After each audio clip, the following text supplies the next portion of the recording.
I waited for the perfect time, perfect place. Start making these videos. I never get them out.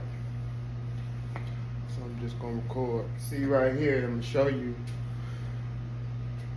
that still walk with a limp.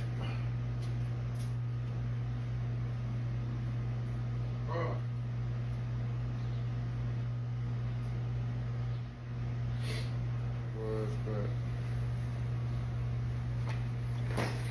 that's part of the process. Always wear waist belt, training belt, because it allows me to stay engaged with whole body 360.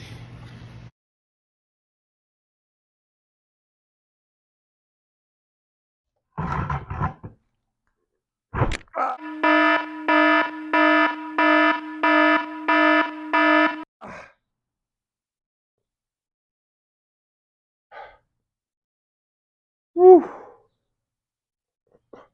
See, this heel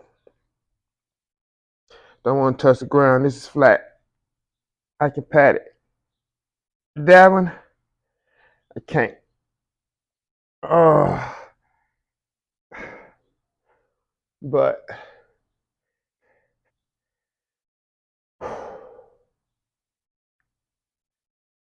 it's so much involved in sitting. It's amazing. Oh, right now I'm getting a real tight pull up. Oof. The pull that I'm feeling is coming exactly from where this picture is illustrating, up in the uppermost portion of the hamstring, directly under the buttocks.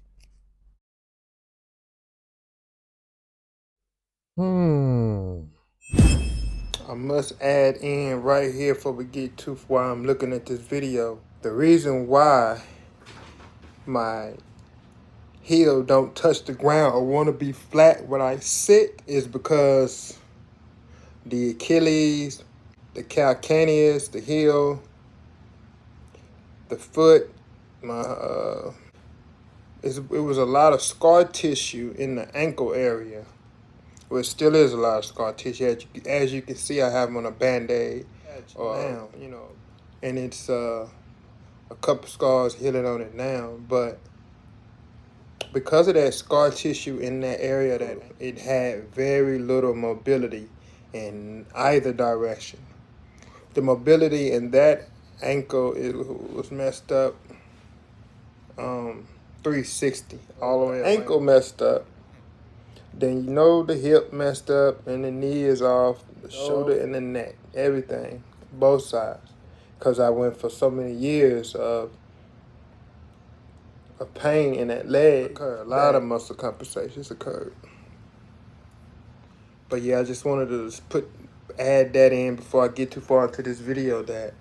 And I'll show some of these pictures of the scar, of the wounds later. I don't want to gross nobody out, but I'll let you see what I've been living with, my gremlin, for a while now.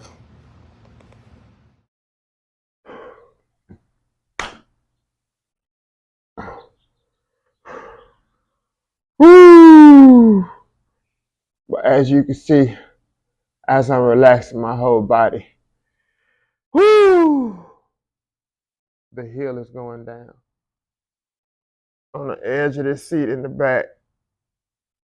My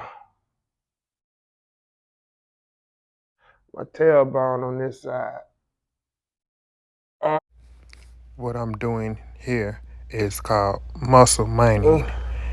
Trying to dig at these muscle cords, muscle strands, and get them to release or either be activated during movement with pressure and then release. Active movement and stretching, also active movement from the assisted hand to assist the leg in moving, because the muscle don't want to move. Just imagine a guitar strand. You can pluck different points of this guitar strand and get a different sound. Your muscle fibers are just the same. When you're in pain for such a long time, and you got compromised movement for such a long time, the fascia, which is a muscle system that surrounds the whole muscular system.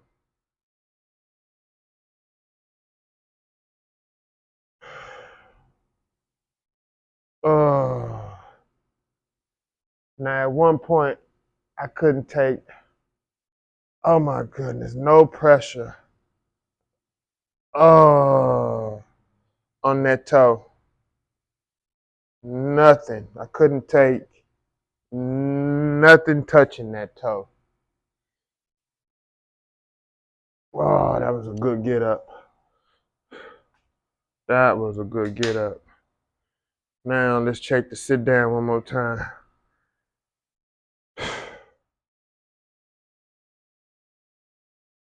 The object of the game with sitting is you want to sit, have your heels flat, and you sit. But you have to pull like you scooting like this to keep yourself erect. So you get a little pull here, this, right here, and you sit. Stand, forward, bam, sit back, sit up. I remembered something else. The lazy boy chair. Mine's, you just pull the little side piece and the foot part will pop up, and then you push yourself back a little bit more, and then the chair and your feet will be all the way up. Well, I lost the ability to be able to push the leg rest back down. I couldn't push it down. I lost the ability to do this. I also lost the ability to raise myself up. I had to kind of scoot to the edge of the chair, and then it would come down, and then I would kind of maybe push the foot part down with my hands and come on up. And I lost that ability not knowing I was losing it. I just couldn't do it one day. Like I said before, as I remember my ailments and disabilities, I'm going to share them. So the reason why I lost the ability to flex my bicep femoris, which is the hamstring, flex that muscle, push that footrest down with my feet, is because the pain that stayed in my ankle area, my Achilles stayed inflamed, and my foot stayed in pain. So I wasn't doing any, how you can put your foot on the back of your other foot and take your shoe off? I couldn't do that. I had got up to a size 13 shoe, I want to say. Trying to find a shoe that would not rub against my ankle, my foot, or anything on that side of that foot where that injury, where the ulcers were and all that pain. So the body said, oh, so you don't want you don't want anything to hurt you right there? So I'm going to stop all movement. I'm going to shut down any movement that would pull your foot inward. Meaning the muscles in my inner thigh, they all shut down. My calf muscle shut down. I couldn't flex my calf. uh, and my hip. You know, all that other stuff shutting down. You got to know that everything else is shutting down for compensation of something else not working. I say that I didn't realize, or it shut down without me knowing, because the body will literally take away movement so that you won't hurt yourself. And in doing that, that protective, that muscle guarding, those developing those trigger points, that is what's gonna stop all the movement. That's what's gonna have you not wanting to move, not wanting to train, not wanting to do. I didn't want to do nothing but put my foot up at the end of the day. Because if I didn't, it wasn't gonna go down. The swelling wouldn't be down enough for me to go to work the next day.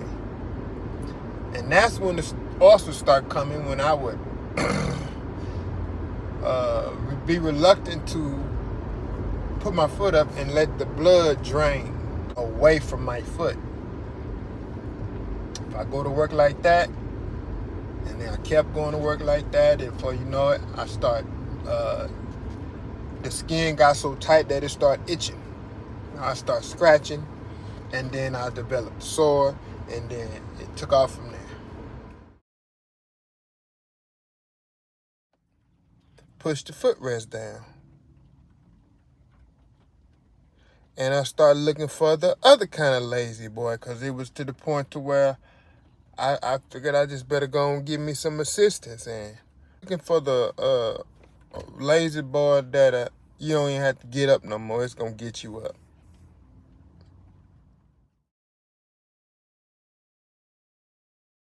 Sitting barefoot, trying to sit on this bucket, is a little bit more difficult. I don't have shoes on, so it's a little bit more. It's pressure points on my feet now that want to either push me forward or push me backwards when I go to sit. So to keep the connection between the heel on the floor and your right here, your hamstring, that's gonna keep you forward. So when you sit back, you got something to stop you from going backwards. That's what stops you from going backwards. A lot of people sit down and they plot back. Their feet come off the ground and everything because they done lost the ability to sit. You should be able to sit and sit back. Your abs is working.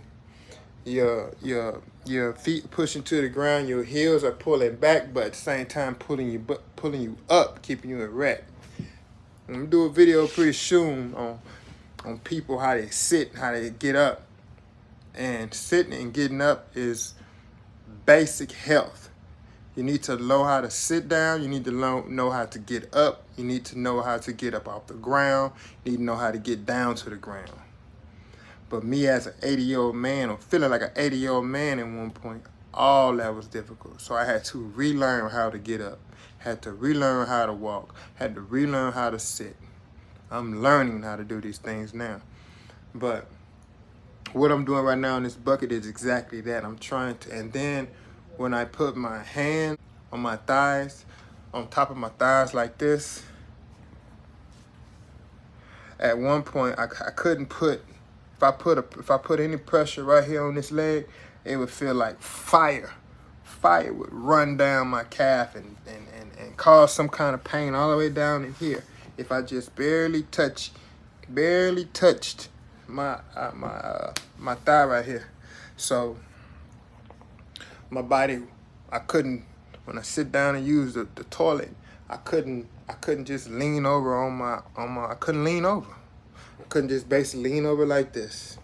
It would cause, it would feel like vibrating. Sometimes it felt like, the first time when I started feeling that pain, I thought my phone was going off in my pocket because my leg was vibrating. Like my leg felt like it was vibrating. And at that time, I just believe that was the body's process of breaking, of shutting down, of actually shutting down muscles, which it did, because it eventually stopped that pain, but my body still is reluctant to go put pressure on that spot right there because remember the body don't forget the pain. You got to reprogram the body and keep reprogramming the body so that it can understand that that movement is not a bad movement and it's no more pain there.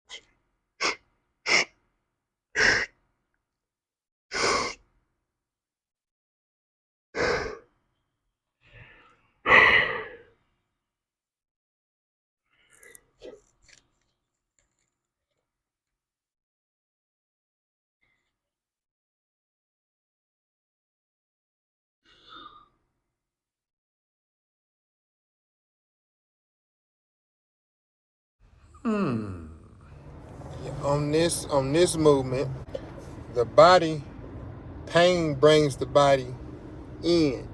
Nobody too much have pain and go like this. Most pain, I don't care where it's at, gonna bring you forward. In your hands, it's gonna bring you forward. In your body, it's gonna clinch you forward. All pain brings you forward. Don't nobody grow old and start leaning backwards. Everybody leaning forward. So on this movement in the stretch, I got my hand up under my chin, pushing up, because most of us are down all day on something looking down, so your look up muscles is weak. I have people sitting in the barber chair all the time. I could pull their chin up to, for them to hold it up so I can shave them.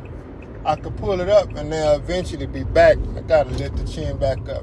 That's because the muscles in your neck are so commonly doing this. So these muscles back here, they are stretched. So just think about it. So I had the bulging disc in my neck. I went to the doctor several times. I had to get the steroid shot in my neck. So doc kept telling me you can only get so many of these shots, then you have to have surgery, I believe, or you can get so many shots a year. I was having so much pain, I was ready for the surgery. I was ready to get the shots, get these however many shots I can get, go ahead and get the surgery going, because I'm telling you, the pain in my neck, couldn't lay down, couldn't lay but one way, and that's like this in the bed when like I'm in a coffin. That's how I had to sleep. Plus my leg. That's another story. But yeah. So you're here. You try to get even hands here, and you pressing at the bottom of your chin, pushing their muscles up.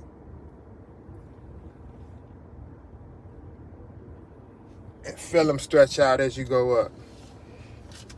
That's going to get your looking up muscles back strong, or back in connection with the rest of the neck movement.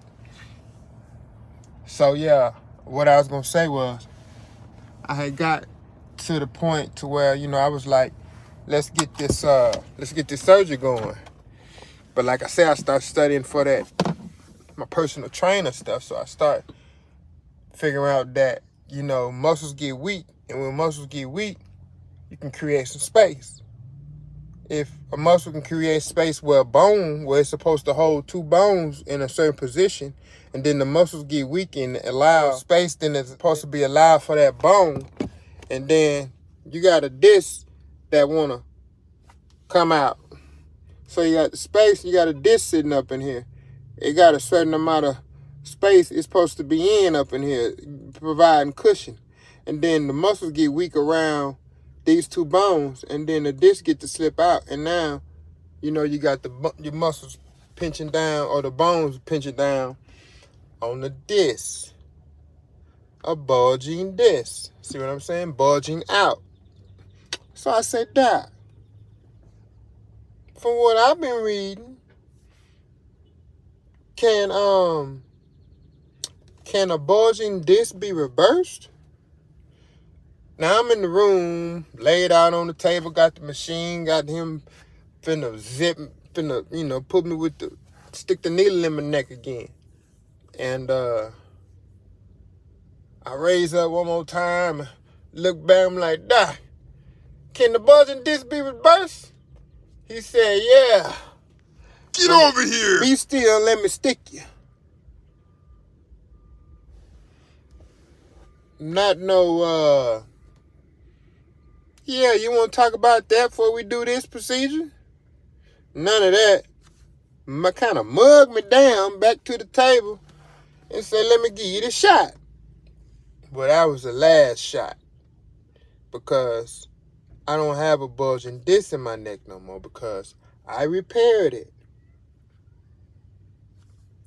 You said it was a loose muscle, so let's get it. When I talk about these different exercises, a lot of stuff I do might look like it don't work, might look however you think it might look. But I was an 80-year-old man, body-wise, movement-wise, lifestyle-wise, get up, sit down-wise, looking for big, soft shoes-wise. I fixed it. I fixed that disc, and I'm fixing a lot of stuff in my body, man. It's a lot of stuff still messed up because I started having the calcifying muscles. So, that's a whole different ball game, the calcifying muscle, because now you got muscles that's supposed to be moving, hardening up. You already got a little movement, and then you get the muscles to go to harden up, calcifying on you. Now you got that's those trigger points and tender spots all over your body you think ain't nothing, but they feel like you got pins in your skin as you touch them sometimes. Make you jump, or tell whoever massaging you to stop. It's too much pain. That's what you need to be digging at. That's what you got to be rolling on. That's what you got to try to manipulate to break that muscle tissue up and get it back firing up and recognizing movement again as being okay.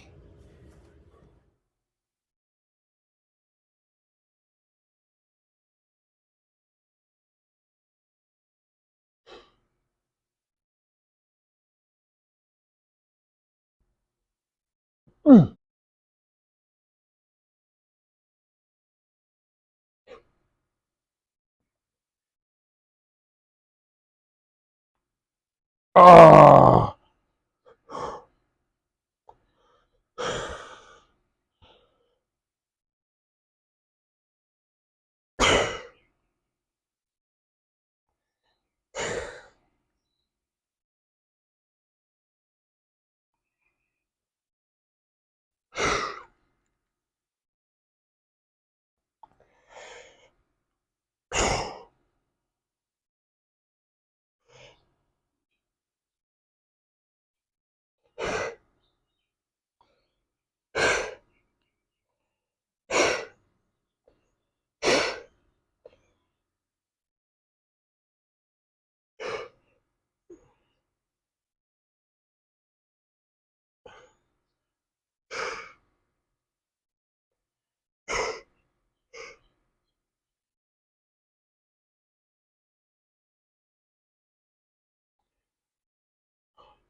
Oh.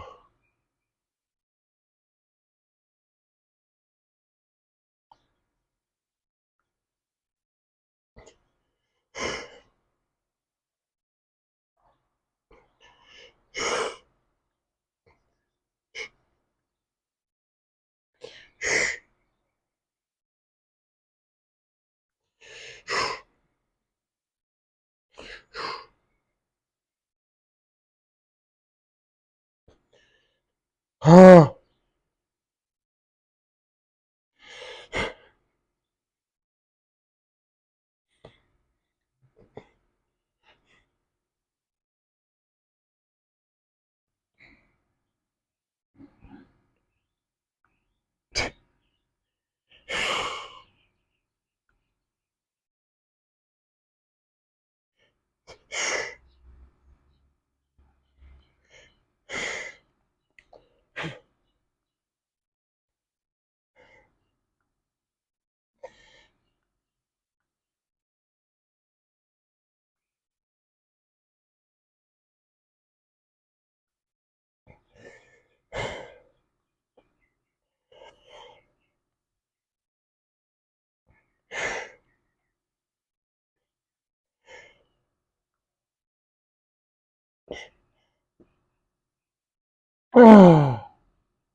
Oh. Mm. Mm. Mm. Mm. Mm. Oh.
With my heel touching the ground, both of them. Well, before I said, you see that it couldn't. And that's the type of personal attention that we have to pay to ourselves because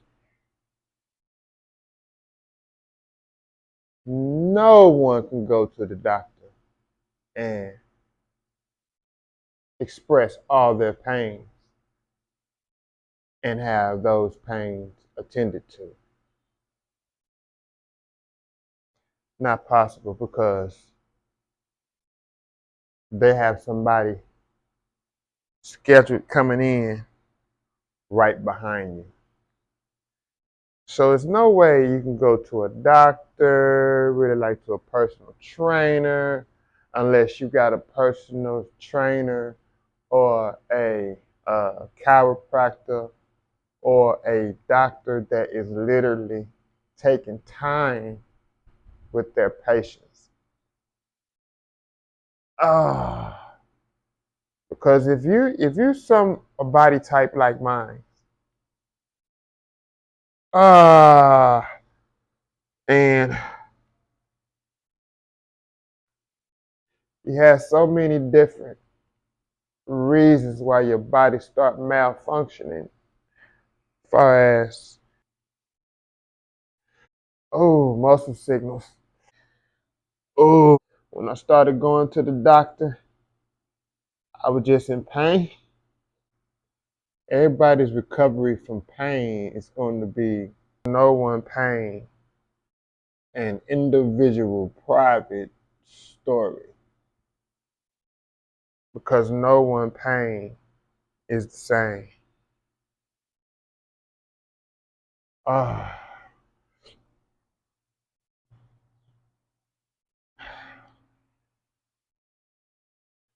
Ah, hold on, I better want to get up. Be about to work out. See, I can't even move. But I tell them barely moving around. Like 65 now. That I'm like 65 now because I felt like I was a 30-year-old man in an 80-year-old body. Every movement hurt. Every movement hurt, from pulling the bottle top off. I mean the cap off of the deodorant. Yes, just pulling the cap off the deodorant. That little top would cause pain in my wrist, my arm, and my shoulder. To thing for the longest was just getting out of bed, because I knew that as soon as I touched the ground, tossing and turning throughout the night, pain was gonna radiate. Well, it was already done had me tossing and turning throughout the night.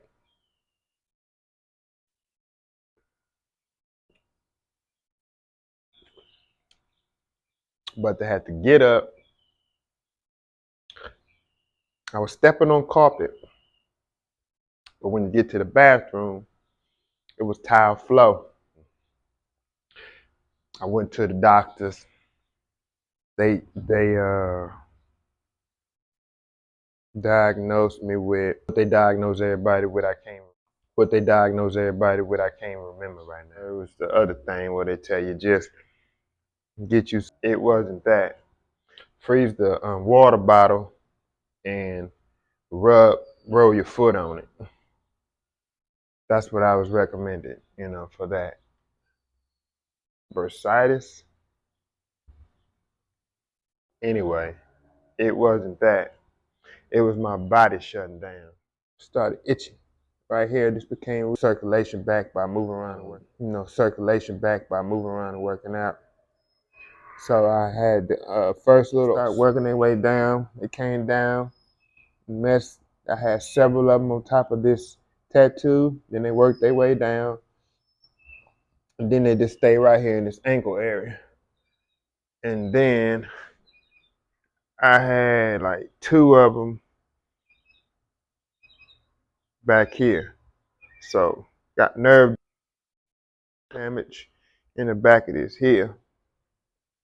Ground, because I always had to have. Well, I used to ground, but then couldn't ground because I always had to have a on my legs. So how can I go out and ground in the ground when I can't, because I can't get this wrap dirty. I was wearing.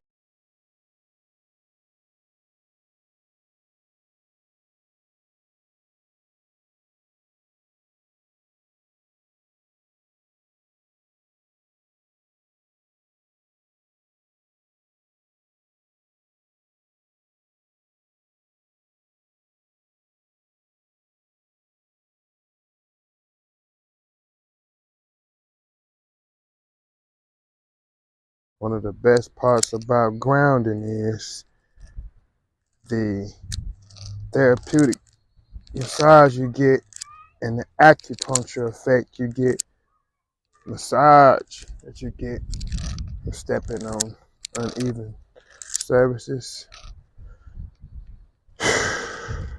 and letting these different rocks or whatever hit pressure points that you would normally have to go to the people, let them work on your feet, but you could just go outside, walk on the rocks, and get your feet right, get your body right.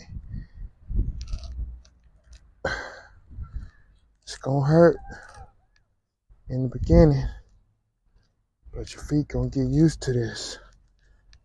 Before you know it, you be running over them like you did when you was a kid. Right now, I used to have to get a compression wrap from the wound care that you go back every 2 weeks, maybe every week. Got to where who can afford that? Who got the time for that? But at the same time, I couldn't get grounded. I couldn't get on the ground, and I know for a fact that when I was out grounding, it was a whole different feeling in my body. I went from being able to do everything in the gym to not being able to do nothing. My body completely stopped allowing me to accept any pressure, which at that point the body is short circuiting and it's creating points of contact going to deter proper movement. So you're going to develop spots all over your body that's going to be tender to touch, super tentative, super tender. But the crazy part is your body going to also figure out how to not let you get on these tender points. What's up? It's like a hide and seek process because the body is trying to protect you without you knowing. The body is going to protect you without you knowing because it's an organism fighting to survive in this environment at all times, whether you want to fight or not. The body is going to survive. So for the longest, I'm gonna run down these. After I remember all my ailments, I'm gonna run them down to let you see how the body just starts short circuiting and shutting down everything to where all movement was shut down, and I had to literally start start stretching. Your muscles start aligning. What happened was I went to the chiropractor so much at one point. Again, who can afford it? So the thing that got me with the chiropractor was after every session, which was almost like every session was the same, he would always tell me if the adjustments slip out overnight, come back tomorrow. Just come back tomorrow. We'll get you right back. We'll get you back right. So you're gonna tell me that every time I leave your office, then what are you doing? And what are you doing is what you're doing working. If you believe that what you're gonna do is gonna slip out of place overnight, come back tomorrow. So eventually I start, after you go to seeing so many doctors and you start hearing the same cliches, getting the same treatment, the same open door shuts, and then boom, boom, boom, boom, boom, boom. You hear the doors shutting down the hallway. You hear a nurse come in this when your nurse coming out, when the boo, boo, boo, boo. It's like this little cycle. And you figure out you caught up in it. Now, if you ain't never been sick, you never had to been back and forth to the doctor, you probably go to the doctor, y'all leave the doctor, and you done with the doctor. But those who have to regularly see the doctor, if you're not paying attention to what the doctor is saying, or if you believing, if you're the type of person that believes that because they're the professional, everything they're saying is for me, then you're gonna go to these doctors and you're gonna go by whatever they say. You're gonna take whatever pill they say, and then that's the end of the story because these are the professionals. So if you're not aware of what's going on, and most people just do what the doctors say do because these are the people who went to school for this, right? Figured out that I wasn't getting any help, and as I was trying to explain to them how to help me, they seemed confused. They seemed not to know the type of treatment I was talking about, or either they just don't go outside of what they do on a regular. And as I was studying, everything just started making so much sense to me in the book as I read it. The anatomy, the way the blood worked, the way the system worked, everything just came to me like it was given to me from God, like full understanding. That I really didn't have to study the stuff. I could make it make sense because everything that was going on with me made it make sense. And so I start questioning the doctors. I start questioning the doctors to get more answers for myself. And then I figured out, hey, you know a little bit more than these doctors. So eventually I didn't go back to the doctors, but from what they wasn't doing for me, I learned what to do. You know what I'm saying? I learned what to do. What did you just do? Like you were not doing nothing. What? It just looked like you were doing this. Well, so I got some tender parts on my hand right here that I can lift up a lot of stuff. I'm strong. But one time I was just trying to get out the door and I pushed the door like this. And I couldn't push the car door open. Which is, if I just turn my hand like that, I could push it open. But like that, from that angle, because I had some glass go in my hand right here a long time ago. And then I had a piece of glass that stayed in my hand for 7 years. That was down in my hand, about this big. And it was one of them little chunky square pieces of glass. So for years, it was just a piece of glass sharp on every side in my hand. So I never would put I never was doing this for 7 years. Because if I did, I would hit that part glass I would see like a little blood clot come in my hand. So every now and then I would hit it. But now, so my mind for 7 years knew not to do this. So now when I just happen to do that because I'm kind of reprogramming my body to do regular stuff instead of moving with the pain that it had. So when I tried to push that door open, I had no strength nowhere this way to push the door open. But it's because and then on this hand I got shot. So both wrists messed up on both outsides. So to get up, to put any pressure on my hands like this kind of hurt because the muscles kind of died over time because they weren't being used. So I have to do movements that put pressure on these parts, but at the same time, let me activate the rest of my arm. Because if you just imagine, if muscles shut down right here, muscles shut down right here, they shut down right here, they shut down right here, they shut down in different parts because everything had to change for the new movement. So muscles that should have been working for 7 years were barely working or not working at all. And other muscles start working so I can keep moving. But in doing that, it made me start moving bad, like not real movements, but I didn't know. Because all I'm trying to do is move around. And your body's so smart that it's just like if you hurt your ankle, it'll let you start walking around. But it know you still can't run. And if you try to run, it's going to make you limp. It's going to let you run, but it's going to keep you limping because if I let you take a full step, you're going to hurt yourself again. That's what the body does. It protects you at all times. Whenever you hurt yourself or if you get in danger, the body always going to quickly respond and start protecting you. Like if you see fire, it's gonna make you run. You see a gun, it's gonna make you run. You see, the body gonna make you get away from danger.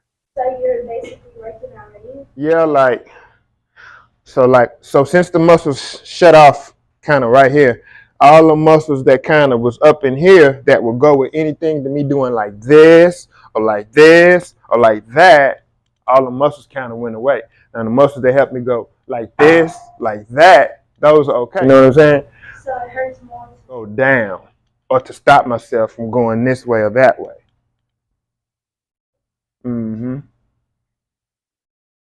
And over time, it's not good because your body just start making you move less. That's why you see old people can barely get up, can barely sit down, can barely reach, can barely open jars, stuff like that because their muscles are shutting down and they ain't doing nothing to help them. They ain't doing nothing to keep the process going. So as you age, if you're not doing nothing with your muscles, they get weak and they shut down. And it ain't that they can grab 9 times out of 10, they'll say, oh, my hand too weak. Here, open this jaw for me. Once you start getting like tender points in your arms and all this, then your hands gonna get tender because they don't want you to grab nothing real hard because they know you're gonna have to flex and then you're gonna make something hurt. So you can barely grab stuff. Now your grip get weak. You know what I'm saying? It's all part of the process. But if you're paying attention to that as you age, you won't age like that. So, and the reason why most people don't pay attention to it is because 9 times out of 10 they hope the pain go away, or they don't want to go to the doctor and find out what's really wrong. So they just stay in pain and hobble around and limp around. Before you know it, they get old and then they barely can move. So that's why I'm trying to reverse the damage that I did. So as I age, I can still be able to move. Because if I didn't start like working out, I'd have, like right now, I probably wouldn't be able to walk. I'll be walking real bad, needed a cane or something like that right now, or had a real bad limp. I still got a limp, but it would be worse.